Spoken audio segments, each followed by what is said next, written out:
যে মানুষটা রাত জাগা শিখিয়েছে সে মানুষটা এখন ঠিকই ঘুমায়, কিন্তু আমি এখন আর ঘুমাতে পারি না। যার হাত ধরে স্বপ্ন দেখেছিলাম সে আজ অন্যের স্বপ্ন পূরণ করতে ব্যস্ত। চাইলেই যদি খুব সহজে কষ্ট ভোলা যেত তাহলে বোধহয় আমার জীবনটা আজ এত এলোমেলো হতো না। আজ পরিস্থিতিটা আমাকে রাতের নীরবতায় কাটাচ্ছে, শুধুমাত্র তোমার মতো বেঈমানকে মন থেকে ভালোবেসেছিলাম বলে। যে তোমাকে বারবার কষ্ট দেয় তার কাছে না গিয়ে যে তোমার কষ্টের সময় পাশে ছিল তুমি তার কাছে ছুটে যাও। যখন তোমার স্বার্থ মিটে গেছে তখন তোমার ভালোবাসাটা অদ্ভুতভাবে কমতে শুরু করেছে। আর আজ তুমি আমাকে একবারেই ছুঁড়ে ফেলে দিলে। সব কিছু হারিয়ে আজ আমি বুঝতে পারছি অনেক বড় ভুল করেছিলাম তোমার মতো স্বার্থপর মানুষকে ভালোবেসে। তোমার প্রয়োজন মিটে গেছে, তাই আজ তুমি আর আমার নেই। হ্যাঁ, আমি খারাপ, তবে আজ পর্যন্ত কারো সাথে বেঈমানি করিনি।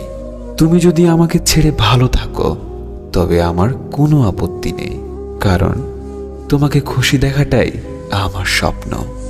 লবণ ছাড়া রান্না যেমন স্বাদহীন, বিশ্বাস ছাড়া সম্পর্ক তেমন মূল্যহীন। ভালোবাসা কখনো আঘাত করে না, আঘাত করে আমাদের অতিরিক্ত আশা। বিশ্বাস আর নিঃশ্বাস খুবই মূল্যবান, একবার হারিয়ে গেলে আর ফিরে পাওয়া যায় না। নিজেকে ভালো রাখার দায়িত্বটা নিজেকেই নিতে হবে, কারণ খারাপ সময়গুলোতে কেউ পাশে থাকবে না। নিজেকে তখনই খুব অসহায় লাগে যখন প্রিয় মানুষের কাছে একটুখানি সময় চাইলে সে নানান রকম ব্যস্ততার অজুহাত দেখায়। মেসেজ দেখেও রিপ্লাই না দেওয়াটা হলো অবহেলা, আর মেসেজ করে রিপ্লাই না পেয়ে বারবার মেসেজ বক্স চেক করাটা হলোই ভালোবাসা।